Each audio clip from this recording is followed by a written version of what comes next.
ఎండాకాలం మొదలైన వేళ కొన్ని చోట్ల మాత్రం చల్లని కబుర్లు వినిపిస్తున్నాయి. భారీ వర్షాలు ఖాయమని భారత వాతావరణ శాఖ నిగ్గు తేల్చింది. బంగాళాఖాతం అల్లకల్లోలంగా మారింది. ఈ కారణంగా తుఫాను ముప్పు తప్పదని భారత వాతావరణ శాఖ హెచ్చరించింది. పైగా తుఫాను ప్రభావంతో తెలంగాణతో పాటు అనేక రాష్ట్రాల్లో భారీ వర్ష సూచన ఉందని వెల్లడించారు. ప్రధానంగా ఈశాన్య భారత రాష్ట్రాలపై ఈ ప్రభావం అధికంగా ఉంటుందని పేర్కొంది. రేపు అంటే బుధవారం ఈశాన్య భారతదేశంలోని పలు రాష్ట్రాల్లో పిడుగులు పడే అవకాశం ఉందని వెల్లడించింది. అసోం, మేఘాలయ రాష్ట్రాల్లో ఈ నెల 19వ తేదీ నుంచి వర్షాలు కురుస్తాయని వాతావరణ శాఖ చెబుతోంది. అరుణాచల్ ప్రదేశ్, నాగాలాండ్, మణిపూర్, మిజోరం, త్రిపుర, సబ్ హిమాలయన్ వెస్ట్ బెంగాల్, సిక్కింలో రానున్న వారం రోజుల పాటు మోస్తారు వర్షాలు కురిసే అవకాశం ఉందని ఐఎండీ అధికారులు తెలిపారు. హిమాచల్ ప్రదేశ్, ఉత్తరాఖండ్లోని ఫిబ్రవరి 19, 20వ తేదీల్లో హిమపాతం కారణంగా దట్టంగా మంచు కురుస్తుందని వాతావరణ శాఖ తెలిపింది.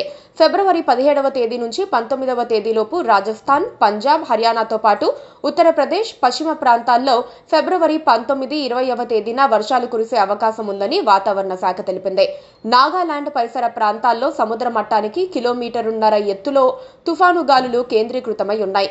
బంగాళాఖాతంలో వస్తోన్న మార్పులే ఇందుకు కారణంగా చెబుతున్నారు.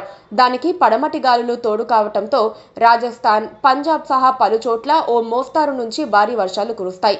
రాజస్థాన్లో వచ్చే 2 రోజులు భారీ వర్షాలు కురిసినా ఆశ్చర్యం లేదు. పంజాబ్లో ఇప్పటికే అక్కడక్కడ వానలు పడి రబీ పంటకు సానుకూల వాతావరణం ఏర్పడింది. పడమటి, ఉత్తర రాష్ట్రాల్లో వాతావరణ మార్పుల ప్రభావం తెలంగాణపై కూడా ఉండొచ్చని భావిస్తున్నారు. ఉత్తర తెలంగాణలోని కొన్ని జిల్లాల్లో వాతావరణం కాస్త చల్లబడి వర్షాలు పడే అవకాశాలు కూడా ఉన్నాయని అంటున్నారు. ప్రస్తుతానికి తెలుగు రాష్ట్రాల్లో ఎండలు మండిపోతున్నాయి. మార్చి 3వ వారంలో పెరగాల్సిన ఎండలు ఫిబ్రవరి 2వ వారంలోనే పెరిగిపోతున్నాయి. ఇళ్ల నుంచి బయటకు వచ్చేందుకు జనం భయపడే పరిస్థితి ఉంది.